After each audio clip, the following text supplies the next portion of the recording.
We interrupt our program to bring you this important message.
Holy shnikes. What a game we saw on Sunday. I'm glad we got to see it real time, man. Yeah. I'm glad that our team was playing. Otherwise, I probably would have missed it. But thankfully, that is the Vikings. I don't miss Vikings games. I don't care. I don't either. I don't miss games. I'm just blessed that I got to watch that. But I can say one thing. We got to see it live. And our grandchildren will get to watch this on whatever NFL Classic channel there is 20 years from now, because instant classic for sure. Yeah, that game turned out to be probably one of the best games. In my opinion, in my lifetime, it was the greatest regular season game. I haven't had enough time to let my mind soak in it. And I want to wait like a year before I decide, but yeah, but it's right up there anyway. Yeah, right now it's in the regular season is, in my opinion, the greatest game I've ever seen as a fan. Yeah. So, but before we get into that game too much, we got a couple of news items here we'll hit. And then, of course, our normal cast of things. We'll do the recap of the Bills game. Then we'll look ahead to this week's matchup against the hated Dallas Cowboys. Drew Pearson pushed off, go to hell. And then we'll have a Brunswick's best later on, looking at number 85 as well. So with that, let's get rolling here, shall we? Start off with a little bit of news. Monday Night Football. Ladies and gentlemen, there is no longer an undefeated team in the NFL. Thank you, Taylor Heineke. As the Washington Commanders took down the previously unbeaten Philadelphia Eagles. And I think they got a little exposed last week, honestly, against the Texans. Yeah, I think they coming into this week, Commanders took full advantage of it. And I had a feeling yesterday, we're recording on Tuesday here. I had a feeling. You not have a feeling about what happened yesterday from what happened on Sunday, right? Oh, well, yeah. Fucking not. Let's no. We're not. Let's just not go there.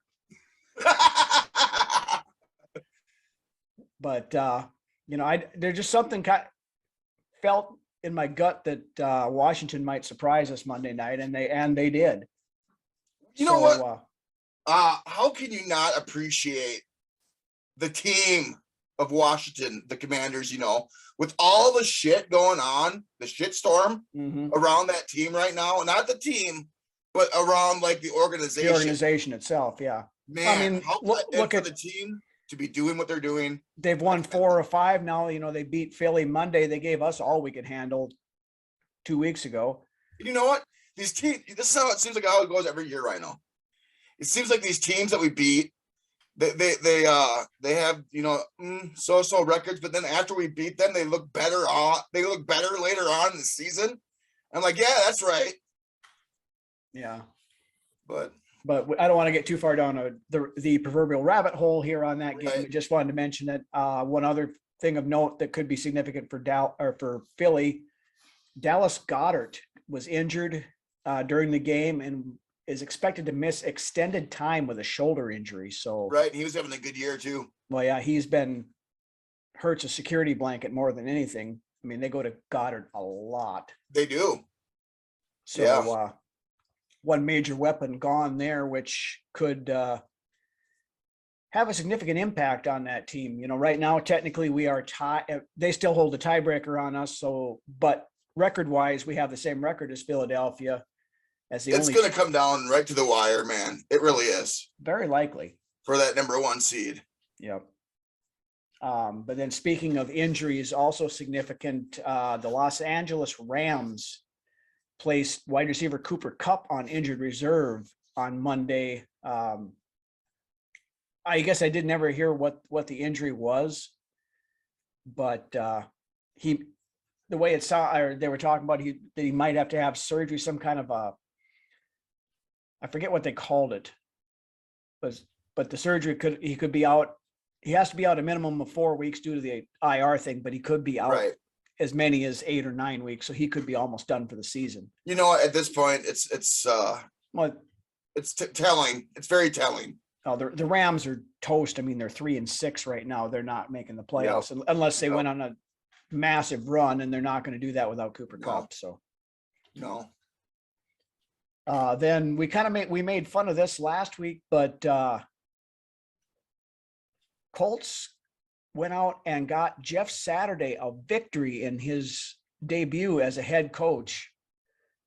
I saw a meme that or something on Twitter that 2 weeks ago, Jeff Saturday lost the last game he coached as a high school coach, and then he comes in and wins the first game he coached as an NFL coach. Now, granted, it was against the Las Vegas Raiders, who are about as putrid as they come right now.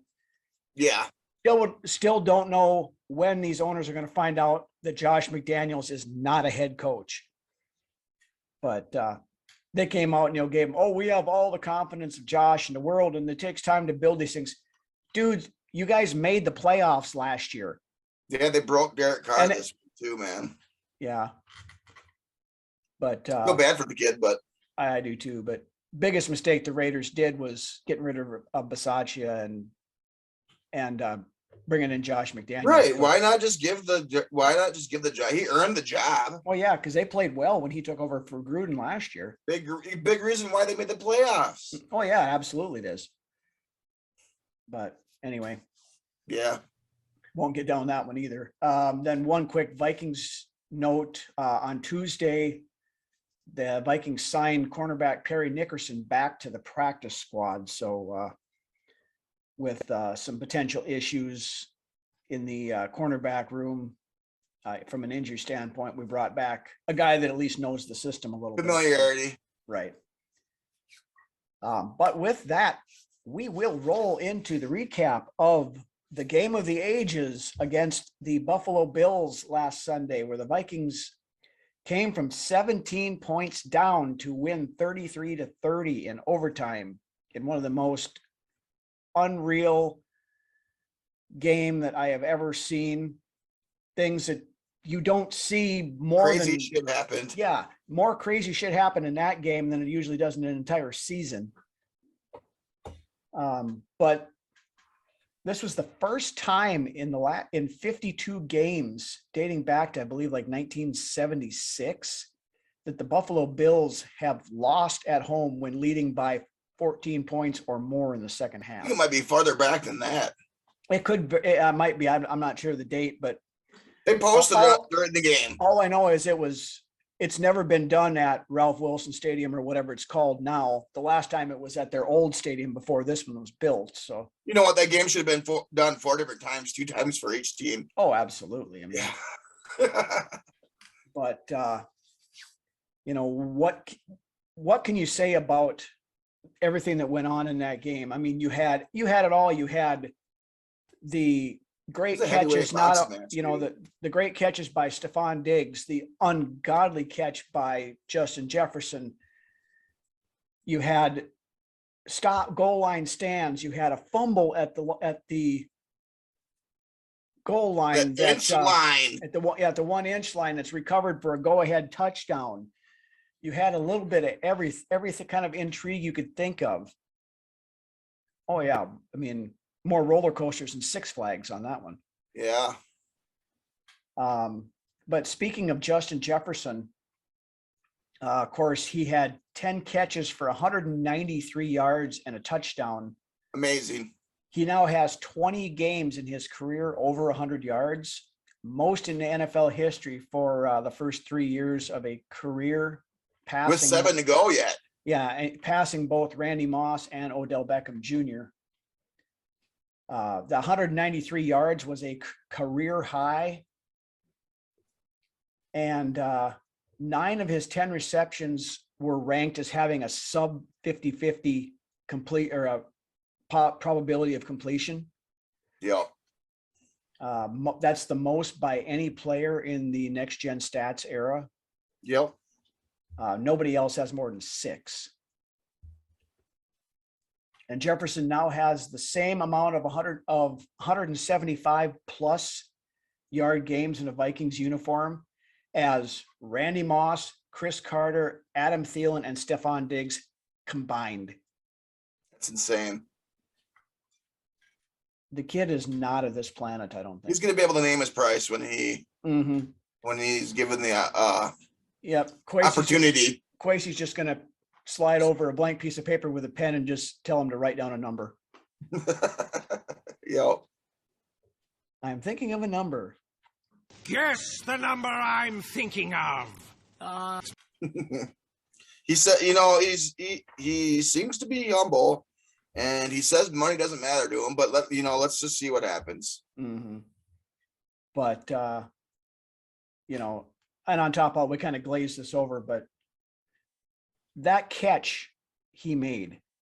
Kirk Cousins back to throw on 4th and 18. He's given time. He wants Jefferson. Climbs the ladder. Oh my goodness! Justin Jefferson. The greatest catch of all time. It is. And I've looked back at some of the other great catches. I mean, I've never seen anything like it. No, you had the catch, from the 49ers back in the 90s in the Super Bowl. You had the helmet catch, David Tyree. You had that one OBJ. That's about the only one you can compare to it. You had the Minneapolis Miracle catch, which the Miracle catch wasn't that great of a catch. It was the ensuing. It was the whole play altogether. The whole play as a whole, yeah. You got the Lynn Swan catch in the Super Bowl. Immaculate reception, stuff like that kind of things. But yeah, I mean, but there's two arguably catches in this game alone. Yeah, because that catch Stephon Diggs had would have been in running for play of the year. And then Jefferson went out and Jefferson 2-upped him, I think, on that one. But yeah. But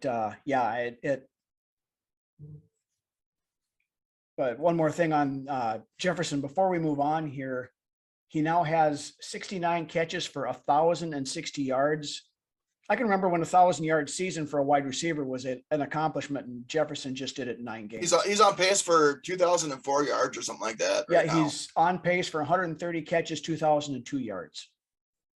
So it's doable. He wanted to be that first 2,000-yard receiver. He's got a chance for it. And you know what? The coach is going to let him get it too. Mm-hmm. Yeah. Not when he's 60 or 9 yards away or whatever it was last year and Zimmer refused to get him the record. Yep. Then we'll look over at Mr. Kirk Cousins. Started out the game very good, that opening drive. Then we kind of did that same thing that we tend to do. That's a big thing that we need to correct going forward. Yep. Those lulls throughout games. That first drive, we go into a lull, kind of go to sleep for a quarter and a half or so. Well, and the thing that's most frustrating is that you get drives that you think are looking good to just running into a brick wall on that drive and then either having to punt it or in this week on a couple of occasions, a couple of bad turning it over. Yeah. Or it's an untimely penalty or it's something like that. Oh, this drive, it's looking good. It's looking good. And then you're like, right. Yep. But then when it came around to fourth quarter time again, Kirk's alter ego, Kirk O'Chains, or Kirk Thuggins, like the announcers were calling him, threw on his helmet and came out. And that's the difference right there, Rhino, between this version of Kirk Cousins and the last 7 years or however many years he's been in the league's version of Kirk Cousins. Typically, when he makes those mistakes earlier in the game, he becomes Kirk Crumbles. Right. Now he's becoming, like you said, and there's reason. I'll get to this later on in the show, but there's reasons. He is becoming Kirk O'Chains or whatever, Kirk Thuggins, whatever has you. When your best is required, that's what you get. Yeah, it's kind of with it. You have basically two Kirks. It's kind of like your Bruce Banner and Incredible Hulk type thing. But Kirk's numbers on the day though ended up not bad as far as numbers wise goes. He was 30 out of 50 for 357 yards, his first 300-yard game of the season. One touchdown, which was that opening drive to Jefferson, which I'm going to criticize Jefferson on one thing. Don't you ever fucking do that goddamn hamstring grab again. That didn't bother me none. It bothered me because it freaked the hell out of me. I'm like, oh shit, he's hurt. It is going to bother some people, but then there's other people like me. I'm just like, you know what, whatever. I questioned it. I waited to see. But like, I'm going to agree with Judd Zolgad brought this up on their Purple Daily show. I don't know if it was their vent line on Sunday or if it was the Monday show. I think there was a lot that went into it in his brain. The team knew it was coming. There's more to the story. It was something, but like Judd said, though, when you have been a fan of this organization for as long as a lot of us have, and you see something like that, you automatically freak out as that's that first shoe to drop. To where, man, you let this guy do whatever the hell he wants to, as long as he doesn't get taken off the field. I understand it, but I'm just asking Jefferson, please don't scare the shit out of us like that again. Yeah, I hear you. So then we'll move on though. Got a little off track there. Pull it back on. And of course, the turnaround for the game came when the Vikings had the ball on their own 19-yard line, and play call was a handoff to old number 4, and this happened.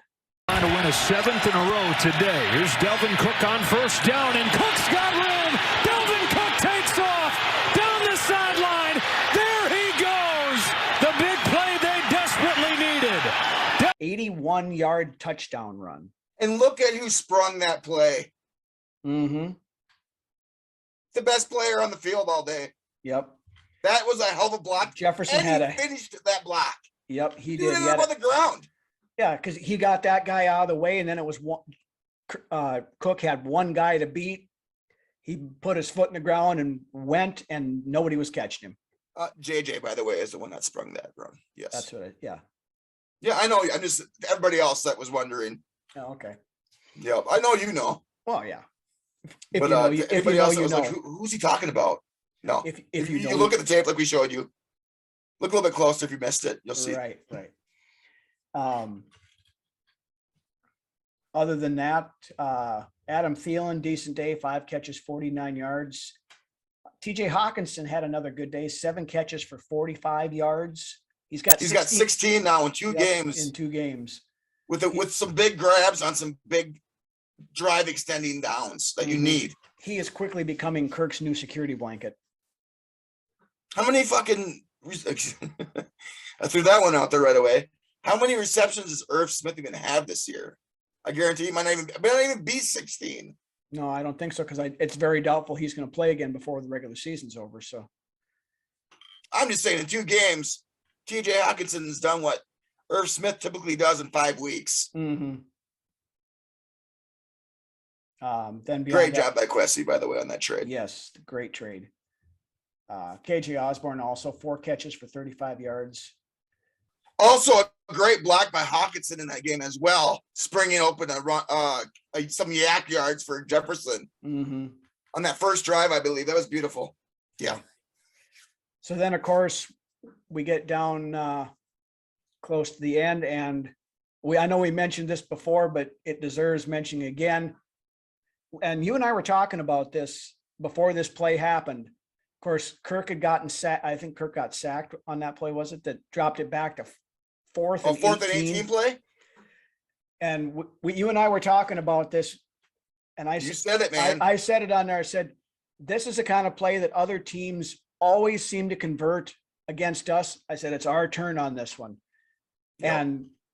And we had given up just this game alone. We had given up some 3rd and 15s, and some 3rd and 17s. But at the end of the game, especially against us, teams seem to find a way to complete those type of plays. Mm-hmm.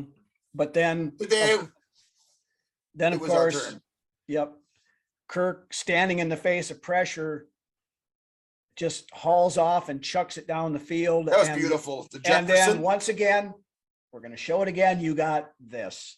But we got to look back at this.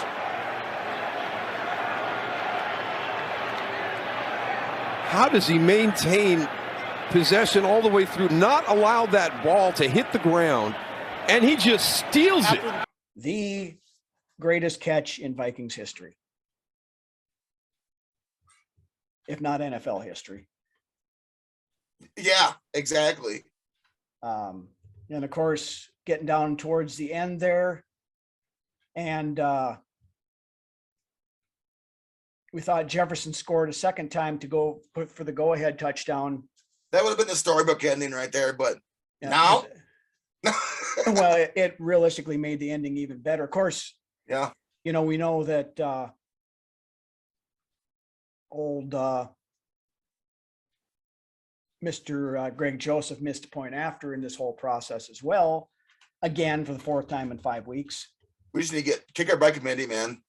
Something. But then on that 4th down drive where Kirk tried to sneak it in there and they said he was short, I'm still not convinced, but he was, man. He was short. But you know what? In the top view, it looked like he popped it out before he hit the couch. Jesus. Yeah, but I mean, it was inconclusive. There was plenty of other bad calls by the refs. This was not one that I'm going to gripe. And it's becoming regular around the entire league, these bad calls by the refs. Mm-hmm. But so anyway, once that 4th down was called, everybody pretty much thought it was over. All the Bills had to do. Our defense didn't think it was over. No, all the Bills had to do was they could have just taken a safety and kicked it to us, and we'd have still had to march down to get a field goal. My brain was still in the game for sure at that moment. I was like, "This ain't over." They're at the 1 inch. They're at the 1 inch line. They need to find a way to get out of here. Mm-hmm. And in my brain, I'm like, they're going to take a safety. The best thing they should think. And that's what we all thought. But a safety did not happen. Instead, this did. Zero breathing room. He tries to sneak it. The ball is loose. Impossible. Do the Vikings have it? Scramble for the ball. It is a touchdown on their last breath. The snap is fumbled on the exchange between the center and the quarterback, and everything that needed to happen, that play happened. Yep. Eric Kendricks, Johnny on the spot, dives in and recovers the ball in the end zone for a go-ahead touchdown. And you know what? Harrison Phillips deserves a little bit of credit here as well in this play. He absolutely does. He's down there fucking punching around the ball, trying to get it maneuvered into Kendrick's breadbasket. Mm-hmm. Well, that's the thing. I mean, the team didn't. Peterson had like the point of view look that you'd want it to see. He knew right away that was a touchdown. Right. Then of course the one, I mean, for the most part, the defense played really well for most of the day, but I will take some or offer up some criticism though on those 2 drives, the one at the end of the game and then the one again in overtime. Why the hell are we letting them get to the sidelines? You funnel that stuff back inside, especially that one at the end of the game before it went into to kick in overtime. You'd have kept them inbounds. Well, it's the one clock of those would have things. ran out. Yeah. I was thinking that too as well. And then you see, did you see that attempt at a tackle from? Granted, this dude had an amazing day, but P2's attempt at tackling or I thought he was trying to bring that guy back in bounds, but it just ended up looking really silly. Yeah. Speaking of Patrick Peterson, of course, he had not 1 but 2 interceptions in the end zone. In the red zone, yeah. in the end zone. Yes. In the end zone. He was in the end zone when the one he ran back out to about the 35, and then the second one was the game sealer in overtime. 2nd and 10. Allen steps up and throws an interception. Patrick Peterson, and in this heavyweight bout, the Vikings with the knockout blow. And that one. Yeah, I thought, we're gonna end up in a tie here. I'm like, okay, well, that's better than, a loss, obviously, but man, what a game. Yeah. Turned out in our favor. And talking to Peterson afterwards, he said that he knew that play was coming when he saw Allen drop. So he just completely left the guy Smith before the play even happened. Mm-hmm. He looks around and he points at Harrison Smith and has some dialogue there. And then the play is called and Peterson works his man outside. Yeah. So the dude goes out of bounds. So he's not even eligible to receive, to catch it anymore. Right. So Peterson ends up being free and jumps right in front of the ball. And then that's it. Game over. Mm-hmm. But other than that, a few more highlights off the game. On the defensive side of things, Eric Kendricks, 10 total tackles and had that touchdown. Shannon Sullivan had a pretty good game. 9 tackles, 2 pass breakups. Almost had a pick there in the beginning of the game. That would have been amazing. Almost. Should have had. I mean, it was a would have been a tough play, but it very well could have been. And there was 2 of those plays that happened. And then we had the one with Bynum and Peterson over there, and then just kind of like, who's going to get the pick? And then it just hit the ground. Well, Diggs knocked it out of his hand on that one. Yeah, Diggs became the defender there, but it was like, oh man, we had another shot there at an interception. Mm-hmm. Danielle Hunter, Zadarius Smith each had a sack and tackle for losses. Quarterback hits, Hunter had 1, Z had 2. Give it up for Duke Shelley.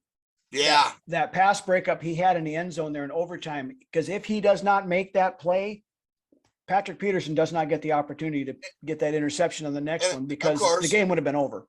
Of course, the Bills fans are bitching because I think it's DPI, but in my opinion, that's exactly what you want. He was looking back at the ball. Yeah, that was putting his hand in the 5-hole or whatever you want to call it, and he was playing it like it should have been played.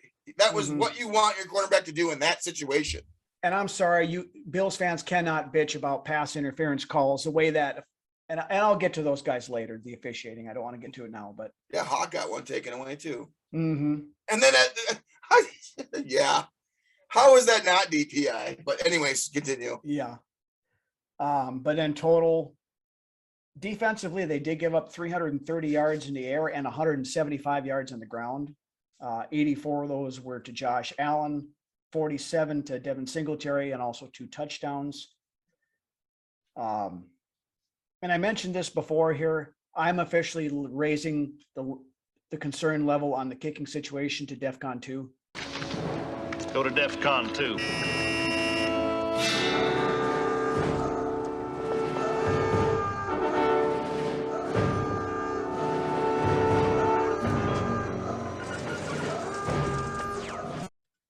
Yeah. This has been going on for too long, man. Yep. I mean, Greg Joseph nails the extra point.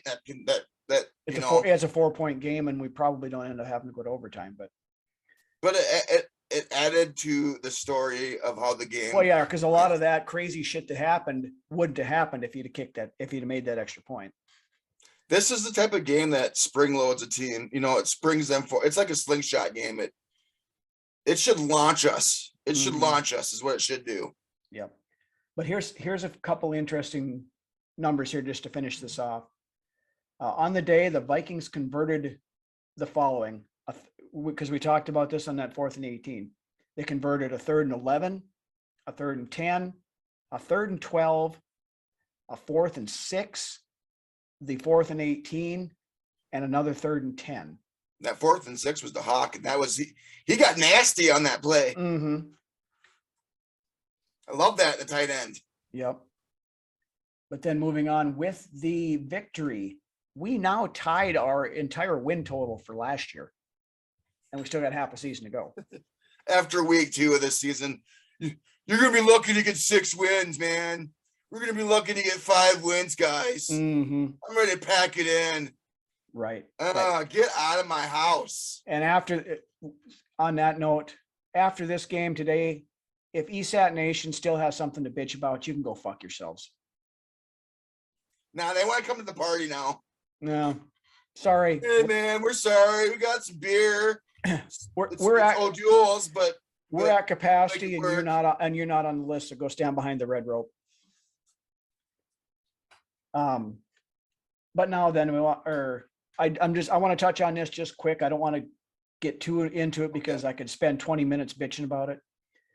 The officiating, not only in this game, but league wide, is getting terrible. Yeah.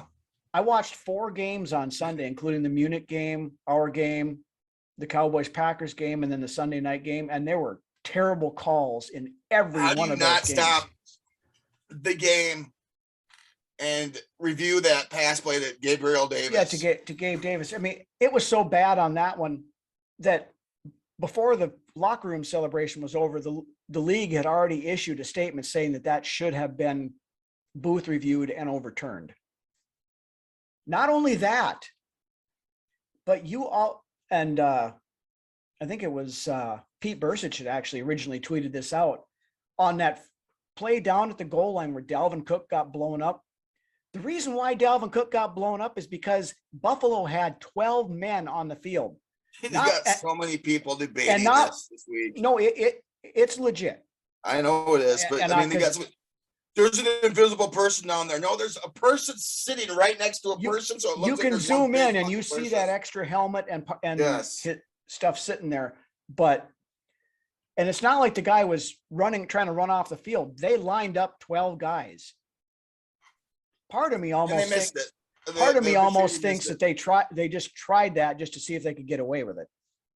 Because worst case, it's, you're instead of 4th they just moved, the ball would have gotten moved ahead basically a foot and a half if they would have got called for the penalty.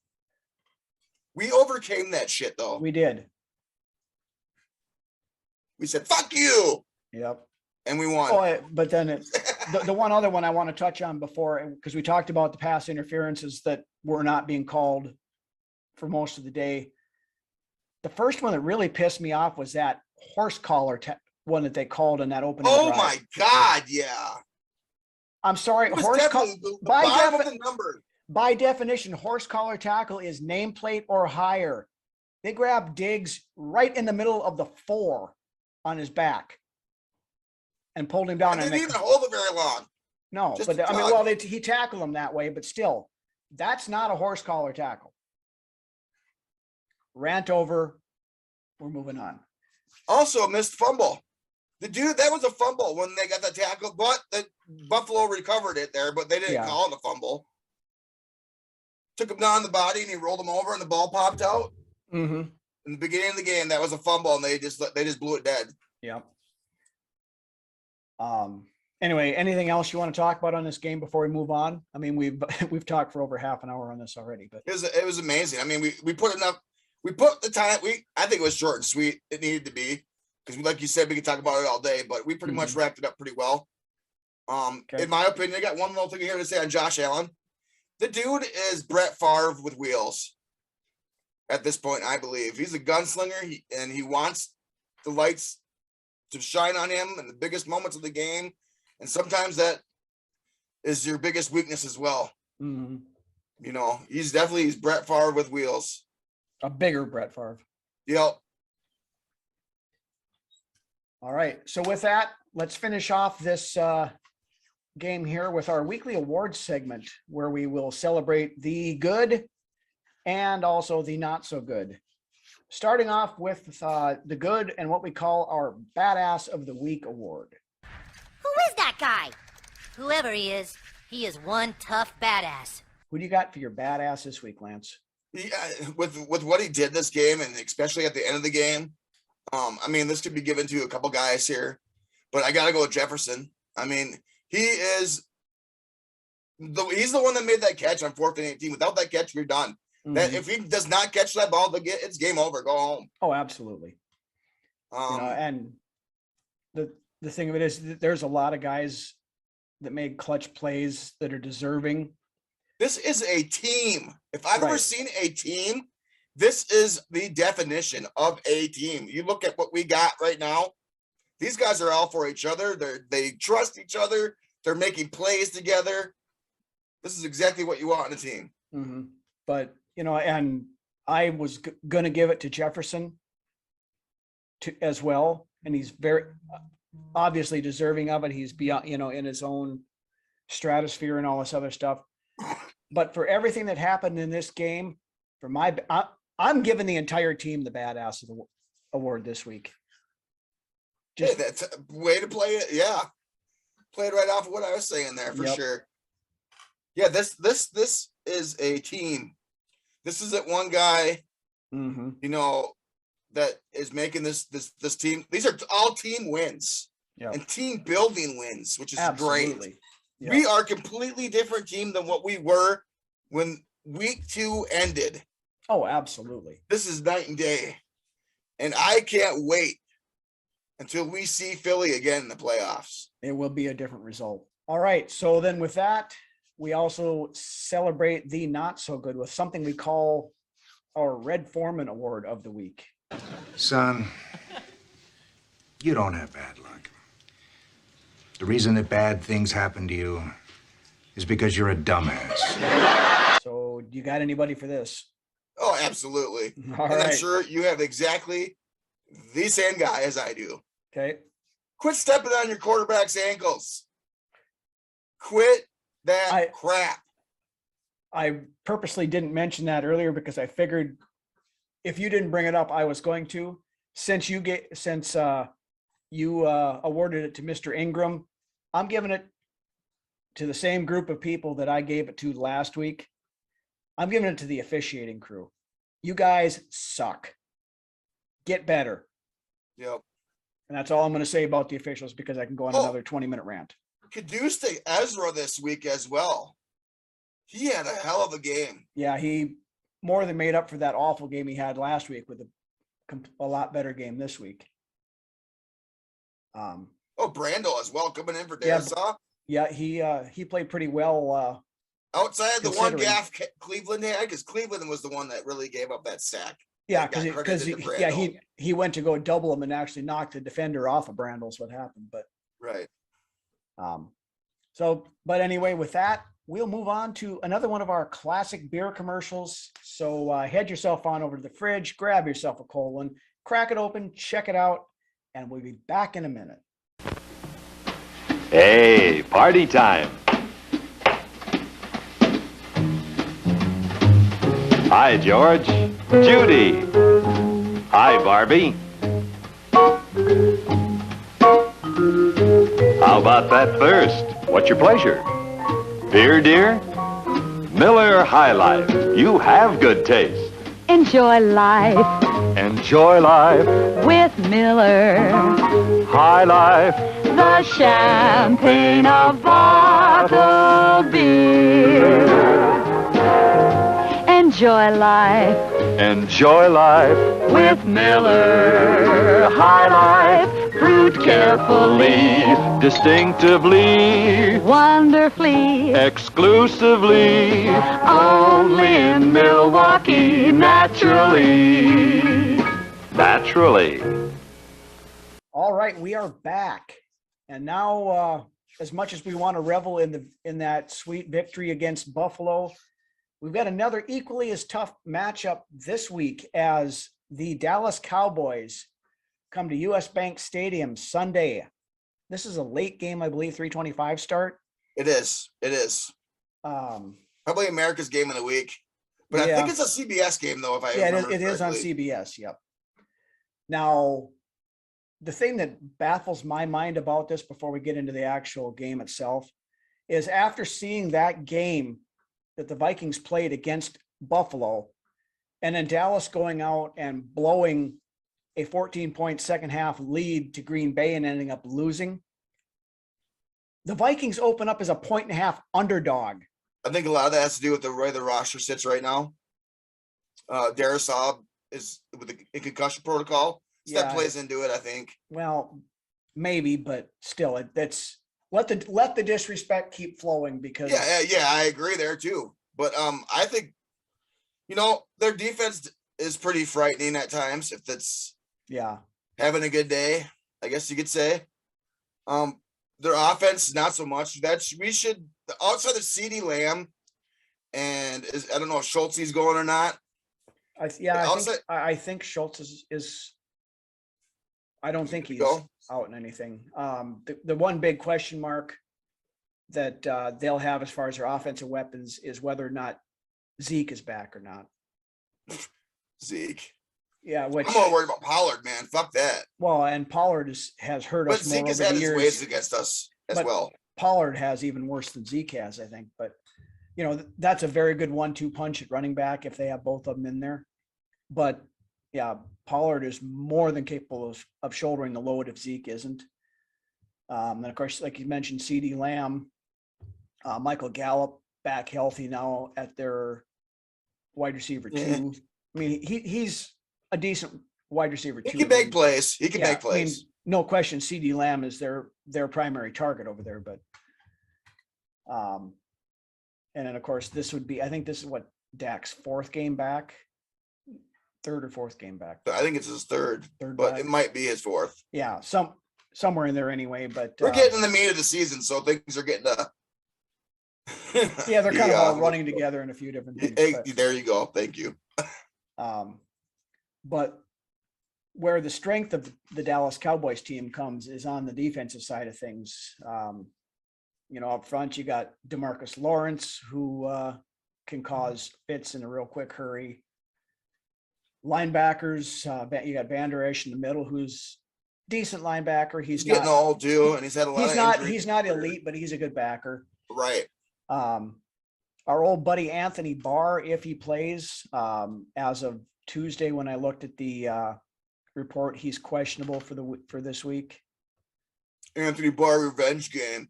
Yeah. Can't get revenge if you're not playing. But then, of course, the biggest weapon on Dallas's defense at linebacker, you got Micah Parsons, who can ruin your day in a quick hurry. If Diggs is having a good day on defense, it's yep, and that's the other one. Trayvon Diggs at cornerback. He's another one of those guys where he'll make the splash plays and the interception stuff, but you can burn him like a piece of toast. Yeah. On other plays. Yep. Kind of like Marcus Peters always was too when he was, right when he first came in. Jefferson made his feast, on Sunday again. Yeah, we know Diggs is going to be shadowing Jefferson quite a bit, but if you're doing that, that's there again, you're going to open up underneath and then across the middle of the field for Hawkinson and Thielen and Osborne to do things too. And as we found out against Buffalo, it doesn't matter if Justin Jefferson is covered or not. Buffalo's the number 4 ranked defense as well in the NFL. Mm-hmm. And they gave up 33 points to us last weekend. And 357 yards passing. Just thought I'd throw that little tidbit out there. Right. But since you're bringing up numbers, one other guy that an old friend also on the Dallas defense, Jaron Kearse is one of their starting safeties. So the biggest thing you got to worry about with Jaron Kearse is him just flying in someplace and taking somebody's head off. He's capable of making plays. He is, but he tends to overrun stuff all the time, or a lot of the time. Za'Darius had a couple over pursuits last week too. I wasn't very happy with. Yeah. But anyways, we're not talking about that. Let's continue on. But since everybody has over pursuits every once in a while, it's just part of the game. But I guess with Kearse, it's kind of he wasn't quite Zendeo-ish as far as just reckless abandon, but the violence in his hitting ability. Right, but he'll lay a licking on you if you're not careful too. That's what she said. But with that, let's roll into the tail of the tape for this week. Starting off on the offensive side of things, overall yards per game, Vikings are at 11th. Dallas is 20th. Passing yards per game, Vikings have moved up to 7th. Dallas is 26th, surprisingly. Exactly, man. Just CD, yep. And that's and in that whole time when Dak was out, when Cooper Rush was in it, they relied on that running game real hard. Oh yeah. That's what she said. Real hard. So rushing yards per game, Dallas is 8th. Vikings are 23rd. Points per game. Vikings are up to 8th this week. Dallas is at 11th. Our offense is slowly coming along, people. Now, if we can just play a full game instead of one drive, falling out for skip a quarter and a half, and then kick it back in gear at the end. Right. If every drive could just look like our scripted first drive, that'd be just fantastic. Oh, we'd score 70 No, points. Kevin, just do that. Yeah. Script the whole game. Some coaches have been known to do that. Yeah. But anyway, we'll roll over to the defensive tail of the tape. Yards per game given up. Dallas is 12th. Vikings are 29th. Passing yards per game. Dallas is 4th against the pass. We are 29th. Rushing yards per game given up. The Vikings are 16th. Dallas is 29th. So you can run on the Cowboys defense. So, and we talked about this a little bit with Buffalo. It didn't really look like it for a lot of times. We didn't even really try. I think Cook only had 6 carries in the first half, but then he broke that big run later on. So, it's kind of a thing. O'Connell's got catch up though for a big portion of that game. Yeah, but O'Connell's got to try to remember that in some of these earlier things too, that it's, not forget that they've got, not forget about running the ball on some of this stuff. Then points per game, Dallas is 5th. We're 14th. If Darrisaw doesn't start this weekend because of the concussion protocol, look for us to rely a little bit more heavily on the run. I think so. Especially with Brandel at left tackle there. Yeah. Because if Brandel is starting at left tackle, they're going to put Parsons over him on that side. Oh, yeah. Turnovers now. The Vikings have moved up to 2nd in the league in turnovers with a +8. This is what explains that 29th ranked pass defense. Yeah, we might be 29th ranked pass defense, but we're 2nd in the league in turnovers. It's a very opportunistic defense.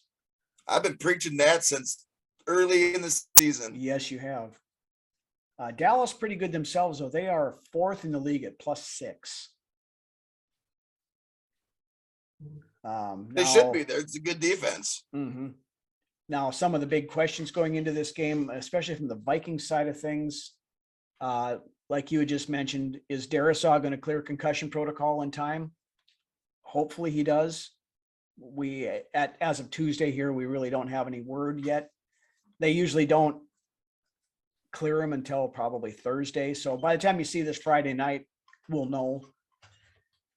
Same thing with Caleb Evans, who went out early. Andrew Booth Jr. did get significant playing time and did struggle. They picked on him for sure. Start right away. Now, to be fair, he got stuck covering Stephon Diggs quite a bit of the times, and most backs are going to struggle on that. But in spite of that, we still walked away with the W. Yeah, his struggles are why Duke Shelley was in there at the end to make that pass breakup in the end zone in overtime. So, then pass breakup of his life. And then, of course, Delvin Tomlinson, who has missed the last 2 weeks. We could really use Tomlinson this week. Yes. Lynch had a good game, though. Lynch has played pretty well in the backup, but it would be nice to have both those guys so we could rotate in and out of there. Lynch and Tonga have more than held their own in that aspect. But both of them together make up for what we get lost in Tomlinson for sure. And then on the Cowboys side of things, of course, the 2 big ones as of Tuesday anyway that are questionable is Zeke Elliott and Anthony Barr. I don't know if you consider Anthony Barr a significant player anymore or not. I don't even consider Zeke Elliott a significant player anymore. Like I said earlier, Pollard worries me more than Elliott does. Yeah. But beyond that, I guess, what do you want to see out of this? I want to see this confidence just continue to grow. belief in ourselves after what we did to Buffalo last week. I don't want to see any sort of emotional hangover coming in to Sunday. We're back at home for the next 3 games. Keep that in your brain and use it to your advantage. Mm-hmm. We come out of these next 3 games 3-0. We are sitting very pretty, and I believe we should know that these guys understand that. I would think so, and I don't think this coaching staff is going to let them forget that. Keep doing what you're doing as a team, but get better like you have been at the same time. Mm-hmm. I think honestly, the only way is up. In my opinion, this team is going to still, by the time this is said and done, we are going to be the best team in the league. If we can put it all together, the talent on this team is there to go out and get what we want to get done. Absolutely. Done. Especially if we can put it all together and just find that right flavor on both sides of the ball. Stay confident, guys. I mean, coming off of that Buffalo win, is what it should be. Just ride it, ride the wave, ride that wave. Absolutely. Crack that whip. You just whip it good. It's not too late to whip it. Whip it good. Yes. I guess from my side of things, first and foremost, like you had mentioned, avoid that hangover and having a letdown coming off that emotional high from last week. We cannot afford to let up on this stuff. Secondly, contain the run on defense. You stop Pollard and you stop Zeke and you stop Dallas. See, I think last week we were focused on making sure Josh Allen didn't kill us. And that left open a lot of. That's why Singletary did so well to begin the game. I think. Exactly. They should have never gotten away from that, honestly, but they did. And for and us, thankfully so. And Josh Allen still killed us, but we were exactly. able to overcome it. But it's a different team. We're playing Dallas, and Dak shouldn't scare us in the same way that Josh Allen scared us. Though Dak can get up and go, but not like Josh Allen. Right. And that was my second point. Dak doesn't run near as much. He used to do more. He doesn't really like to run.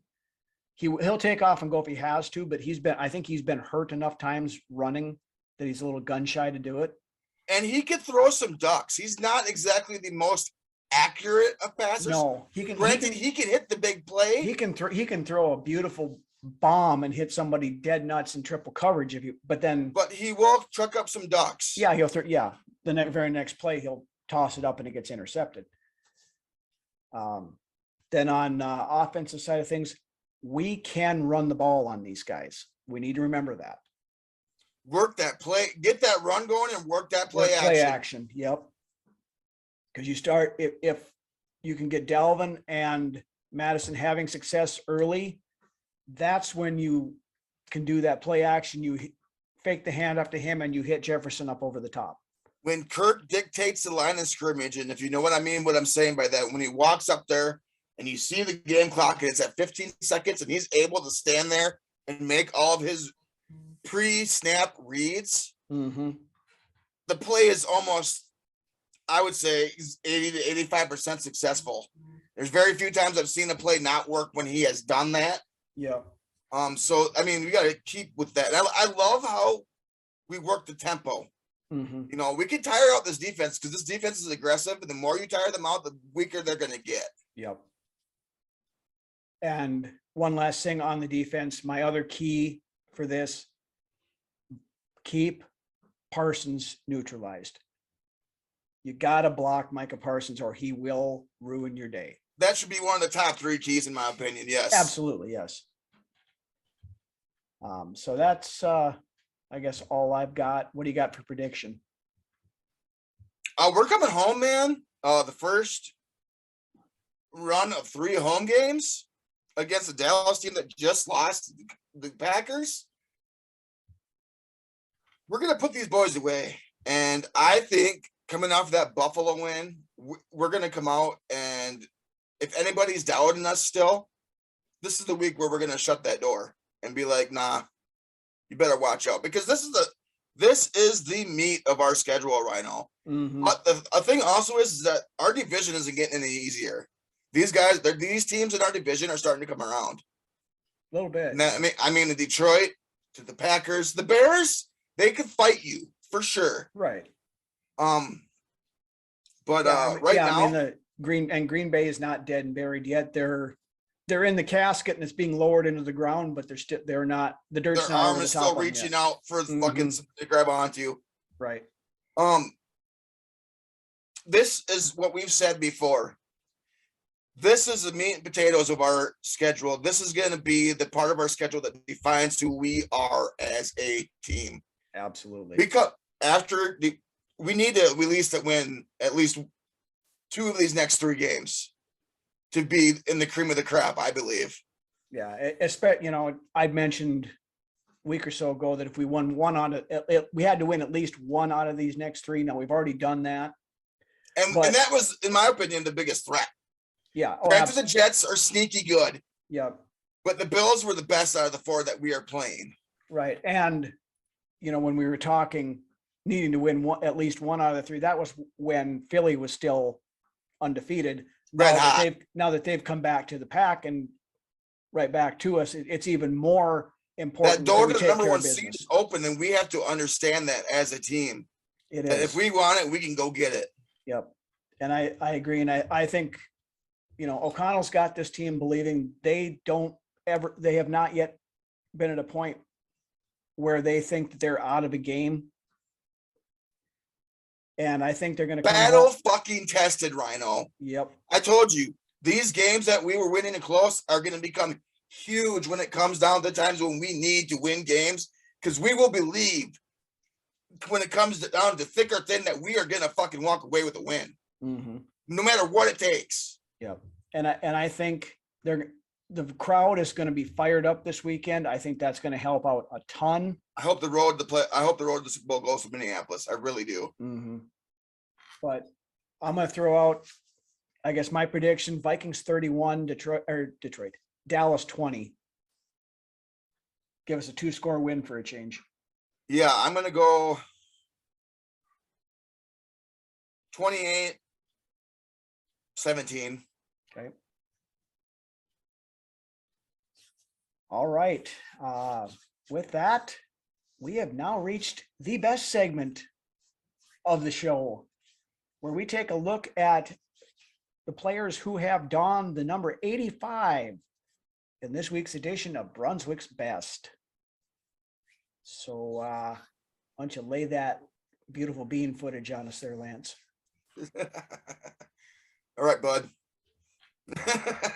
That's right. His name is Bud, right? Yeah, I think so. Okay. I got 2 for you this week. It's short and sweet. I mean, we're talking 85 here. If you're a Vikings fan, 85 hasn't really been the flashiest numbers, especially as of late from the 90s forward. It's if you want flashiness for the number 85, look to Jermaine Wiggins, who I want to say is an honorable mention today. I love Jermaine Wiggins when he was here. He was a good teammate. Was funny. Whenever he scored a touchdown, you look to see the little break dance he tried to do in the end zone or whatever, dropping the people's elbow on the football. Yeah, it was good stuff. He was a good tight end for us. I already mentioned Jermaine Wiggins, by the way. Okay, so kicking off the list, I got 2 for you. We're gonna start with Paul Flatley, underrated in my opinion as a receiver. Flatley. He played for the Vikings from 1963 to 1966. He averaged 16 yards per catch when he was with the Vikings and scored 17 touchdowns. He was in the top 10 in receiving yards in 2 of his 5 seasons with the Vikings, climbing as high as 6th in the league in 1966 and earning him a spot in the Pro Bowl that season. Flatley later moved on to play 3 seasons for Atlanta Falcons before bowing out of the league after the 1970 season. Paul Flatley, you made the list. Moving right along here, we got Mr. Sammy White, who I absolutely love as an old school receiver for this Vikings team. Sammy White played for the team from 1976 until my birth year of 1985. The Vikings drafted White in the second round of the 1976 NFL draft out of the greatest college in the United States of America, Grambling. And he went on to have a very good career for the Vikings. He made it to the Pro Bowl 3 times. And for his career, he caught 393 passes for 6,400 yards and 50 touchdowns. Wow. He's still 5th in team history in receiving yards. Our number 86, Jake Reed, actually passed him by 33 yards for 4th place. And he is 7th all time in receptions by a Viking. Sammy White, you round out the list this week. You made the list, my friend. I love me some Sammy White. He was, there again, right in the middle of when I got into the heavy into the team, and always was a good target for, I remember Tommy Kramer throwing him all the time. Before that, I didn't remember much of it, but you'd probably toss out Rhett Ellison as a honorary mention this week too. He's a great blocking tight end for us for a few years there. So yeah. But another 85 that's worth mentioning. Him, Jermaine Wiggins, and then our main 2 guys, Mr. Flatley and Mr. Sammy White. Yeah, but Ellison threw a fit when he left the team and went to the Giants. So yeah. he doesn't get his picture put on the show. All right. With that, that's really all we've got for this week. Quick programming note for next week. We will not have a Friday show. Episode 86 will air Wednesday night, since we play the game on Thursday, Thanksgiving night. So look for us, special time next week, Wednesday, 6 p.m. Central Time. Beyond that, I want to thank everybody again for watching tonight. If you have not subscribed to the channel yet, please hit that red subscribe button down below. Helped us out a ton. You're traveling for on the weekend here before you maybe head to your family for Thanksgiving next week. Take us along with you on audio, on YouTube. Sunday morning, the show will be on our Facebook page. And once again, Sunday afternoon during the game, I will be doing the live quarter breaks. We actually ended up doing impromptu live stream of the overtime because we had some guys on there that lost the game. A little bit of a watch party, huh? A little bit, yeah.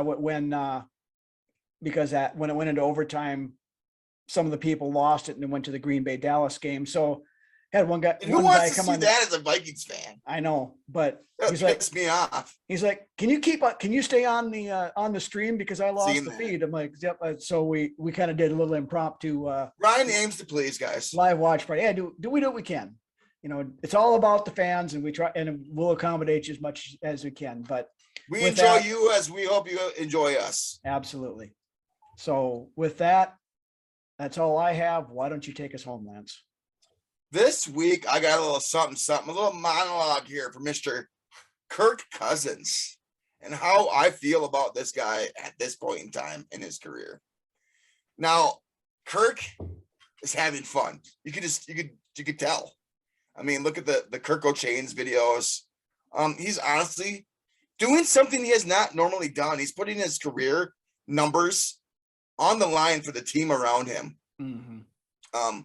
Kirk is truly trusting these guys, having a coach and a team and fans like us that are finally starting to embrace him and roots for him 1,000% is the reason why we are winning games. Oh, yeah. Kirk is being allowed to play loose and truly dictate this offense in crucial times when he has his back against the wall. He is making throws that the old Kirk never makes. Mm-hmm. All because the dude is fucking comfortable for once in his career. Yeah. Kirk is being Kirk. Yep. old Kirk would never have thrown that 4th and 18 pass to Jefferson. He'd have dumped it off to CJ Ham in the flat. Kirk is no longer getting like whoopings after the game. You know what I'm saying? Like lashings. He's going out and laying some whoopings. Right. He is for once comfortable in an offense where he has, I think Kirk said it best after the Eagles game. He has to learn that not every throw needs to be a game winner. And he's learning that. That you have to believe in the next series. And sometimes you have to rely on your defense to make big plays as well. This is a great recipe for this team moving forward. This team has roots that run deep. The core of our team, those roots run deep for years. It took 4.5 years, but this team truly is Kirk Cousins' team now. Yep. This, Kirk, you did what I didn't think you could do, and you took this team and you made it yours. We are now a mirror of you as a player. And with the team putting trust in you and saying, you know what, man, we don't care if you throw the pick. Just take the chance and throw that ball.